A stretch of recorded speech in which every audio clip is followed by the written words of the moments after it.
그러면서 멜로디와 가사에 얻은 무슨 자기의 한탄이라든지 에이 뭐 슬프지만 그래도 주님께 감사해라든지 뭐 조금이라도 그늘을 볼 수 없지 않습니까? 우리는요 온전히 그냥 그 내 영혼 가득히 하나님과 함께하는 그 평안함이 막 우리에게 느껴지잖아요.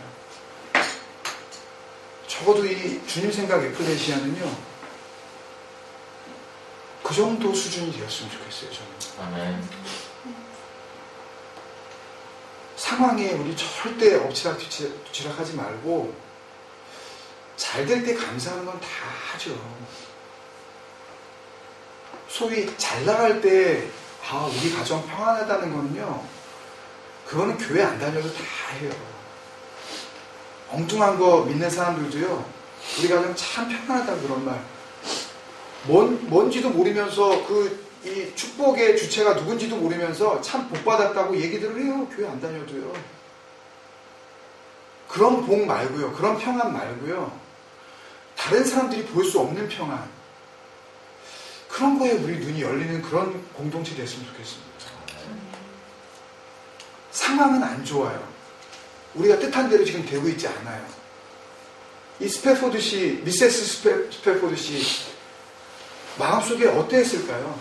애들을 다 잃어버리고 자기 혼자 살아남았을 때 차라리 나도 데려가시지. 왜 나를 살려주셔서 이렇게 가슴 저리게 했을까? 여러분 한번 생각해 보세요. 그런 일들 우리 주위에 많잖아요.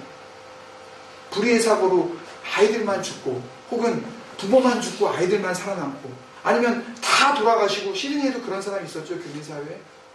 온 가족이 다 화재로 죽고 가장 막내 아이 하나만 살아남은 그런 경우. 이런 경우는 우리 얼마든지 볼 수 있잖아요. 왜 나를 살려주셨냐고. 차라리 그때 나도 데려가시지 하는 그런 마음이 들 수 있음에도 불구하고 내 영혼 가득히 하나님께서 주시는 평안으로 내가 충만하다. 여러분 평안을 놓치면 다 놓친 겁니다. 여러분 주님께서 주시는 그 평강을 놓치면요 평강만 놓친 게 아니라 믿음도 놓친 거고 주님을 향한 사랑도 놓친 거고 감사도 놓친 거고 심지어는 우리의 구원 하나님과의 관계 이 모든 것을 순식간에 잃어버릴 수가 있어요. 여러분 평안이 그렇게 중요한 거예요. 주님께서 우리에게 뭘 주신다 그랬어요? 우리에게 내가 너희에게 평안을 주려고 주님께서 오셨고 평안을 주려고 십자가 고통 당하셨고 평안을 주려고 다시 하늘나라로 올라가신 거 아니에요? 그리고 또 진정한 영원한 평안을 주시려고 이 땅에 다시 오실 거 아니에요? 평안을 놓치면요 평안만 놓친 것이 아니라 다 놓친 겁니다. 가정 안에 평안을 놓치지 않도록 여러분들 깨어 있으셔야 해요. 내 심령, 내 마음, 내 영혼 가운데 평안이 깨지지 않도록 여러분들 깨어 있으셔야 해요. 우리는요 너무 자연스럽게 당합니다. 악한 영에게 속수무책으로 당해요. 그냥 눈 뜨고 고백하는 것처럼 정말 너무너무 자연스럽게 우리를 평안 깨는 쪽으로 계속 유도를 해요. 그것은 하나님이 주신 것이 아닙니다. 하나님의 마음은 우리를 향한 평안이에요. 그렇기 때문에 우리의 삶 가운데 어떤 상황 속에서도 내 스스로가 하나님께서 주신 내 영혼의 평안을 깨지 않도록 여러분들 깨어 있으셔야 해요. 거기에 중요한 역할을 하는 게 뭔지 아십니까 여러분?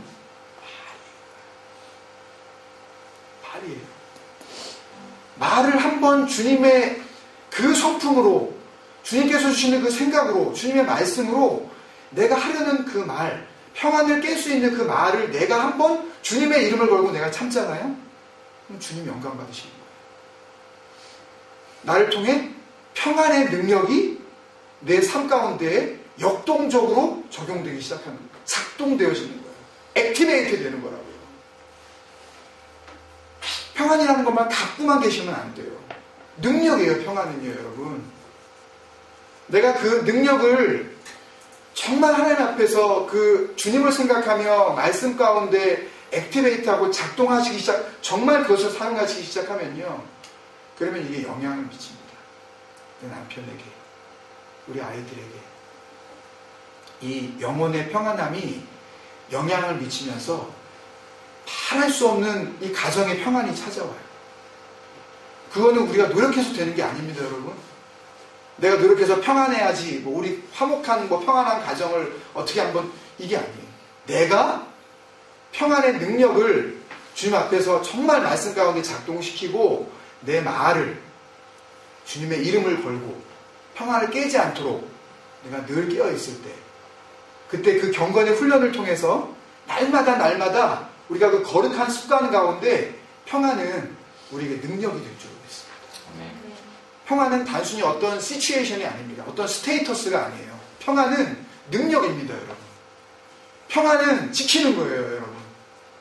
그것을 붙잡으셔야 해요.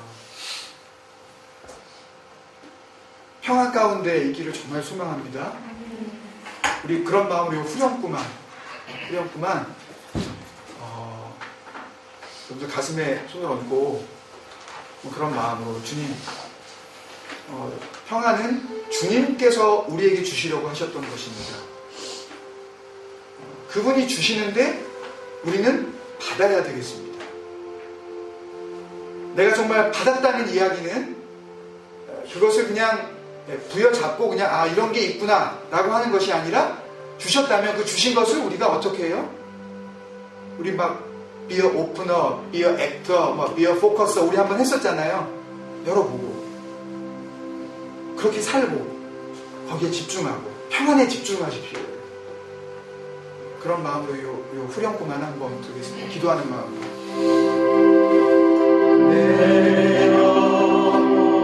좀 작게 해주세요. 평안에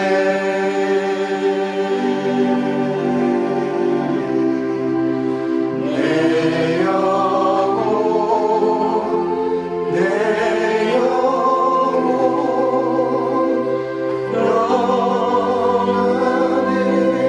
우리 주님 주신 능력을 다시 한번 생각하면서 내 영혼, 내 영혼 믿음으로 선포하십시오. 평안에 이건 자기 최면이 아닙니다. 주님께서 주신 선물이에요. 내 영혼, 내 영혼 평안에.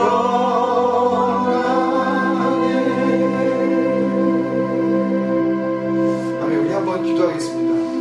평안의 반대말은 뭘까요, 여러분? 너무 쉬운 건데요. 불안이죠. 여러분, 불안했었던 시간들을 우리 주님 앞에 회개합시다. 주님께서 우리에게 주시려는 것은요,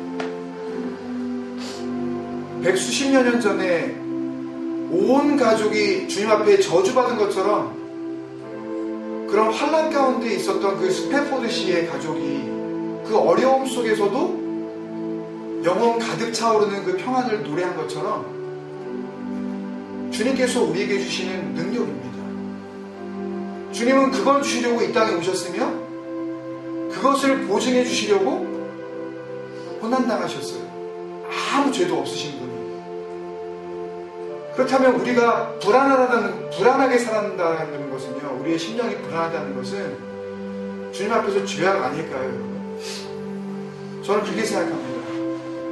우리의 믿음이 없기 때문에 우리가 불안한 거예요. 그러면 그것은, 불안함은 우리의 회개해야 할 기도의 제목 아닐까요, 여러분? 왜 불안해 하십니까? 하나님을 우리가 온전히 믿지 않아서 그래요. 왜 평안을 잃으셨어요? 아직도 자기가 허젓이 살아서 자기 심령의 주인의 자리에 자기가 앉아있기 때문에 그래요. 내 영혼에 주님께서 정말 앉아있을 수 있으시도록 우리의 마음을 정말 내어드리기 시작한 사람들은 불안이 그냥 자동적으로 떠나가고, 불안아 떠나가라! 뭐 이렇게 할 필요도 없고요. 자동적으로 빛이 비치면 어둠이 그냥 사라지듯이 평안으로 가득 찬 그런 삶이 될 수밖에 없습니다. 우리 불안했던 사람들을 주님 앞에 회개하고, 주님 이것이 능력인 줄로 믿습니다. 내가 먼저 주님께서 주신 이 평안 가운데 거하게 하여 주옵소서. 이 능력을 내가 온전히 주님 앞에서 믿음으로 발휘하게 하여 주옵소서. 같이 한번 기도하겠습니다. 아버지 하나님 감사합니다. 우리 평생 아버지 나의 삶을 하나님 역사해 주옵소서.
감사합니다.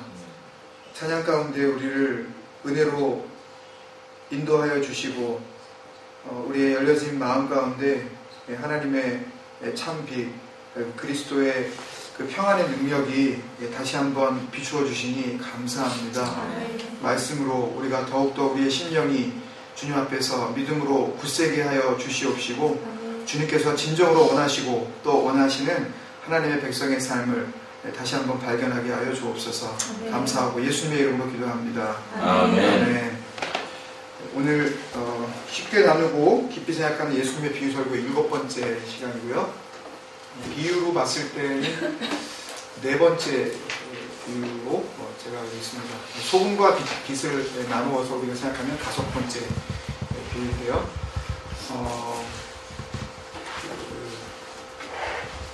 제목이 우리에게 주는 좀 초청처럼 정말 좀 그래 주셨으면 감사하겠어요. 쉽게 나누고 이게 쉽지는 않을지 모르지만 이렇게 나눠질 때 그래도 깊이 생각해 주시는 거는 좀 해야 될 것 같아요. 그래서 제가 생각해 봤어요. 깊이 생각하는 게 뭘까? 깊이 생각하는 게 뭘까요? 이건 뭐 성경도 아니고 무슨 그러니까 신앙적인 저것도 아니니까 깊이 생각하는 게 뭘까요? 기억할 수 예? 기억할 수 있게 계속. 아니 좀 간단하게 그렇게 좀 간단하게 좀. 노미네이트. 예? 노미네이트. 예? 아니요 그렇게 너무 또 막 영어 단어 이런 거 안 나오고 그렇게 안 될까요? 깊이 생각하는 거는 사고. 자주 생각하는. 깊이 생각하면 자주 생각하는 겁니다. 이게 자주가 이 빈도수가 어느 정도냐 하면 아까 말씀하신 것처럼 계속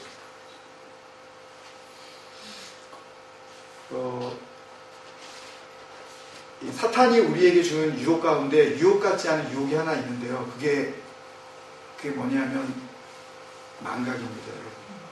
잊어버리는 거예요. 우리는 그거를 그냥 자연스러운 현상이라고 생각하실지 모르지만 잊어버림은 야고보서를 통해서 우리가 알 수 있는 것은 잊어버림은 분명히 유혹이에요.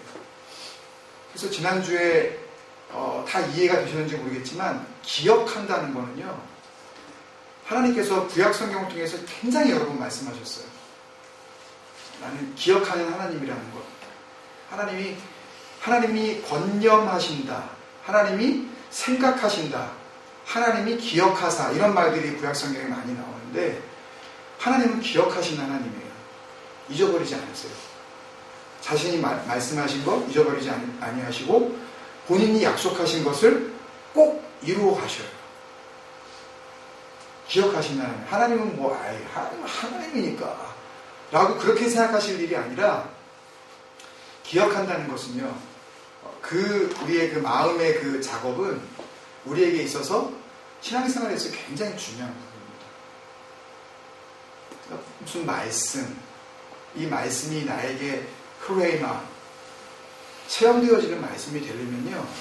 그 말씀이 나에게 기억이 되어져야 어떤 상황을 만났을 때 그 말씀이 능력이 되어져서 그 상황을 내가 재해석할 수 있는 그런 사람이 되어지거든요. 기억하지 않으면 어떤 상황이 다가왔는데도 이 상황이 어떤 이유 때문에 무슨 까닭으로 나에게 왔는지 그냥 아무 생각 없이 그냥 시간이 지나게 되어져요. 그런데 말씀을 기억하고 주님께서 주신 은혜, 내가 반드시 이용해야 할 능력, 이런 평안의 능력, 이런 것들요 굉장히 많지만 또 사랑의 능력, 이런 것들을 우리가 잘 발휘하려면 기억하셔야 해요. 근데 기억한다는 것은 깊이 생각하는 거라고 저는 생각을 합니다. 그러니까 깊이 생각하려고 하는 사람이라면 기억하려고 해요. 또 깊이 생각하려고 하는 사람이라면 자주 생각하게 됩니다. 그래서 또 한 가지를 얘기하면 그것도 또 이제 혼돈하실 수 있으시니까 딱 한 가지만 말씀을 드리면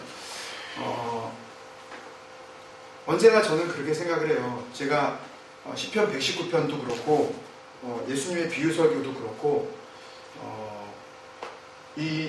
우리가 그 찬양한 것처럼 두 번째 찬양한 것처럼 찬양 중에 참 그 마음에 크게 도전이 되는 그 예배할 때 두 번째 찬양할 때 왜 뒷부분에 가보면 신령과 진리로 예배하리라 첫사랑의 그 감격으로, 그러니까 예배 드릴 때 언제나 그 예배가 첫 예배처럼, 그리고 또 신령과 진리로 예배하리라 예배 드릴 때 이게 마지막처럼, 어떤 제 신앙과 목회의 좌우명이에요. 이게 처음이다. 그리고 이게 마지막이다. 때문에 더 이상 나에게는 기회가 없다. 언제나 그런 마음으로 이렇게 주님 앞에서 그렇게 살아가려고 하는데요.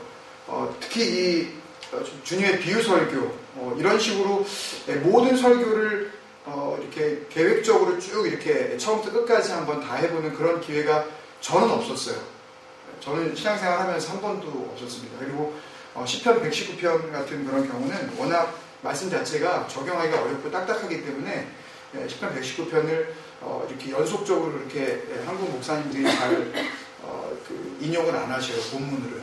왜냐하면 성도들이 재미없어하고 당연히 뭐 그렇게 될 거는 뻔하기 때문에 되도록이면은 이쪽에서도 보고 저쪽에서도 보고 이제 그렇게 이제 하게 되어지는데, 그런 의미에서 이 비유 설교에 대한 우리 같이 묵상하는 것도 처음이자 마지막이다 이렇게 좀 생각을 해주시고, 이게 좀 무리한 부탁인가요? 네, 그렇게 생각하시고 좀 자주 생각해 주시고, 그래서 내가 그 비유 설교에 그 주님의 말씀이 선포되어지는 대상으로서, 내가 그 주님이 비유로 말씀하실 때 내가 그 말씀을 받는 자로서 다시 한번 내가 또 생각해보고, 그렇게 할 때에 우리에게 주시는 은혜가 더욱 분명해질 줄로 믿습니다. 네, 그렇게 부탁을 드립니다. 본문 말씀 아까 읽었는데요. 시간 관계상 41절, 42절 두 절만 우리 한 번만 더 읽겠습니다. 41절, 42절 한 목소리로 같이 읽겠습니다. 시작.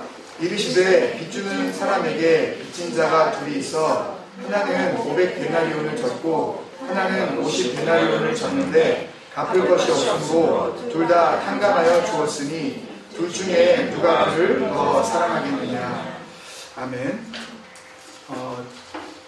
본문을 이렇게 읽어보시면 상황을 금방 이해할 수가 있습니다.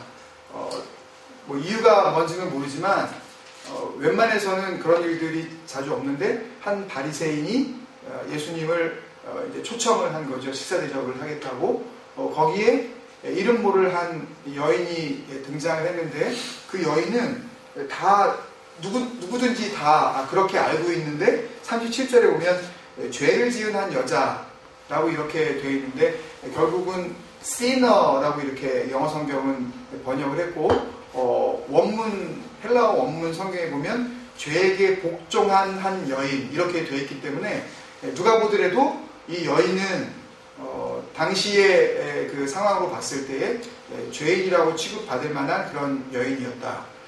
그런데 이제 이렇게 이야기를 하면 대개 이제 복음서에서 나온 죄인들 크게 이제 두 무리로 나누는데, 바리새인들이 이야기한 죄인들이라는 것은 두 부류로 나누는데, 하나는 세금 걷는 세리고 또 하나는 거리의 여인, 이 창기, 이 둘을 그렇게 본단 말이죠. 그래서 이 구절만 놓고 많은 설교자들이 뭐라 그러냐 하면 이 여인은 몸을 파는 여자였다 라고 그렇게 그냥 해석을 해버리고 맙니다. 그리고 듣는 그 성도들도 그렇구나 라고 그냥 그 말씀을 그냥 받아버리고 마는데, 사실은 알 길은 없어요.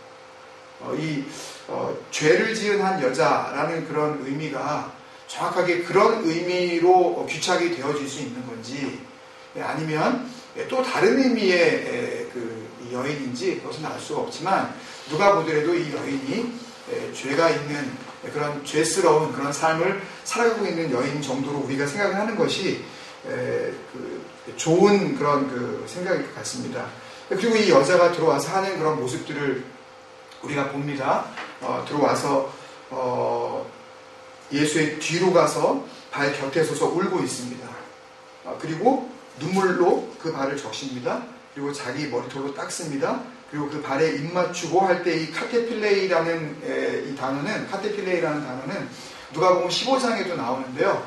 집 떠났었던 아들이 돌아왔을 때 그 동구 밖에서부터 걸어오는 아들을 향하여서 아버지가 달려가고 그 아들과 목을 어긋나게 이렇게 껴안은 다음에 아들의 입에 입 맞췄다 할 때 그 단어도 이 카테필레이인데요. 이 카테필레이라는 단어는 그냥 이렇게 껴안고 반갑다고 이렇게 하는 게 아니라 옛날에도 한번 말씀드렸지만 집중적으로 막 이렇게 막 뽀뽀를 막 이렇게 막 너무너무 사랑스러운 그런 인사로 그렇게 막 뽀뽀 세례를 키스 세례를 하는 그런 반복적인 행동을 강조하는 그런 문법입니다. 카테필레이라는 단어 자체가요.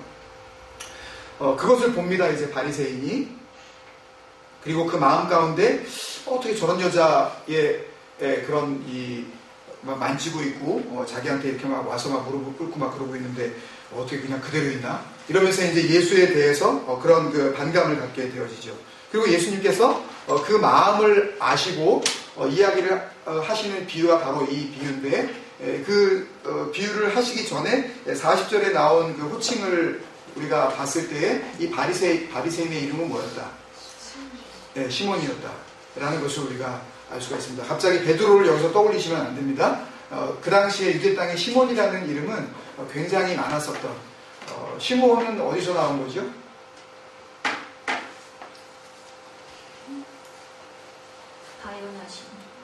바요나 시몬이요? 아니 어디서 나온 거냐고요? 시몬 출처가 어디죠? 뭐 그거는 오늘 중요한 건 아니지만 어디서부터 야곱의 아들 중에 네. 시므온. 네. 큰아들 이름이 시므온이죠. 네. 거기에서 나온 겁니다. 같은 뜻이에요. 시메온, 시므온, 시몬 이게 같은 그런 의미입니다. 출처가 그렇습니다.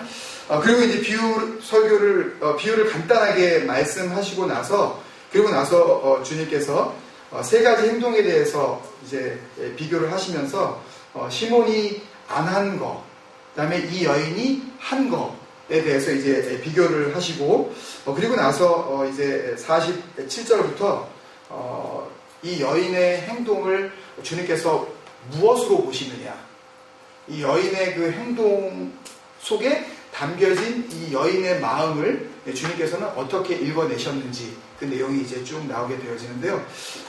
오늘 말씀을 정말 오늘도 할 수만 있다면 좀 어떻게 쉽게 끝내도록 그렇게 노력을 해보겠습니다. 첫 번째 비유의 초점을 보시면요. 이 비유는 두 빚진 자의 비유인데요. 빚진 자의 비유는 요거 말고도 또 다른 게 또 있습니다. 아시는 거 비유, 요거하고 비슷한 비유. 예?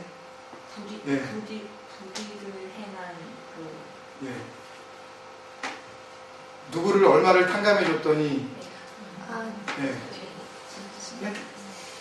5만 데나리온 해줬더니, 이쪽에서 100데나리온 빚진라고요. 어떤 막 그런 관계, 이런 것들 하신 거 있죠. 그 비유는 나중에 이제 해야 되지만, 짧게 두 빚진 자에 대해서 주님께서 말씀하셨는데, 그렇다면 결론이나 마찬가지입니다. 이게 비유의 초점.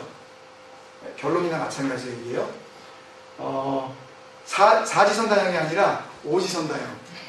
네, 5개 중에 하나의 답이 있다라고 보는 겁니다. 지금 쉽게 가려고 이제 이렇게 제가 해보는 거죠.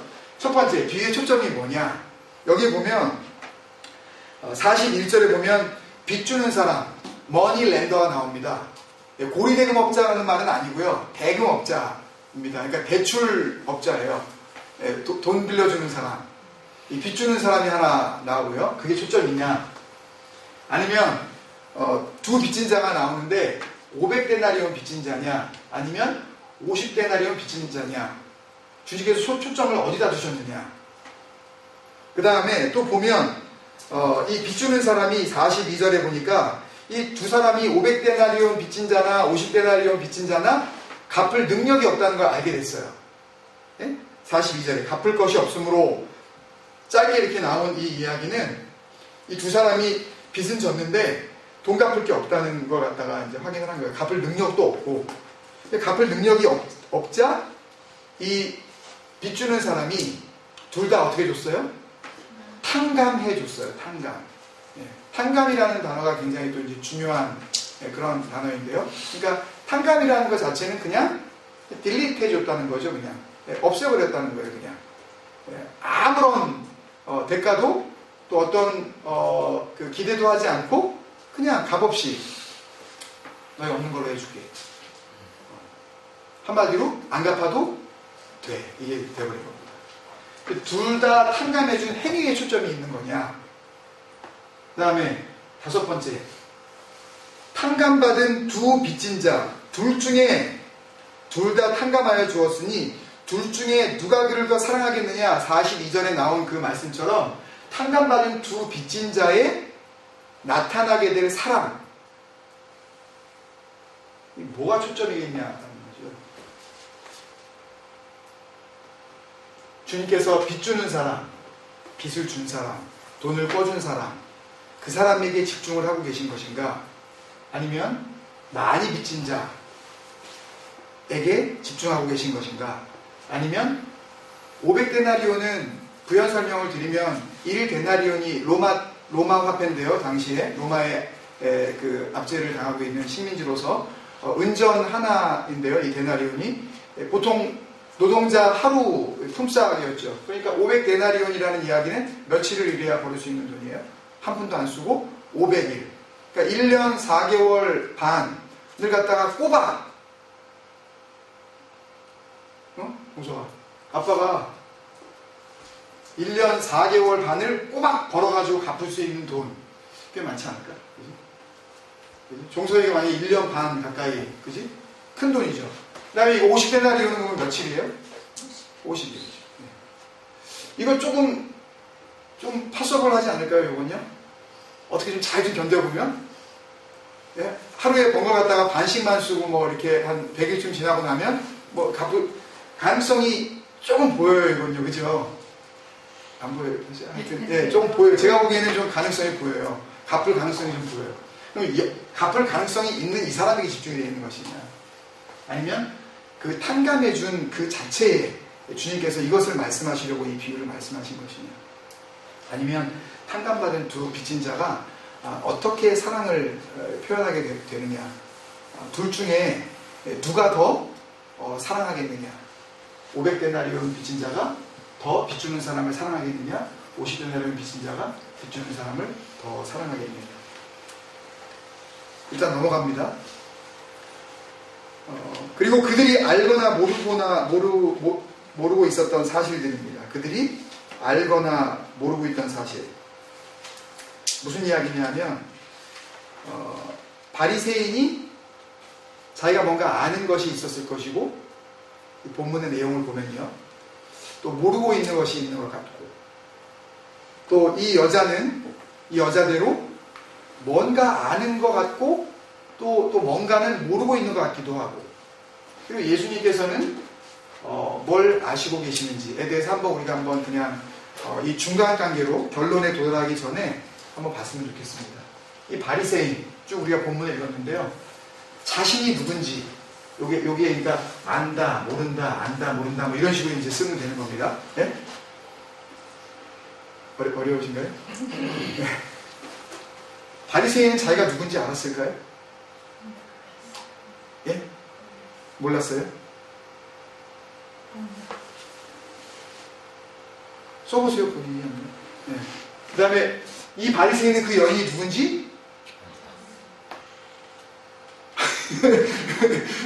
이상이 아신다고 그러고 모른다고. 네. 이 바리새인은 예수님이 누군지? 모른다? 안다? 정말 모르겠네.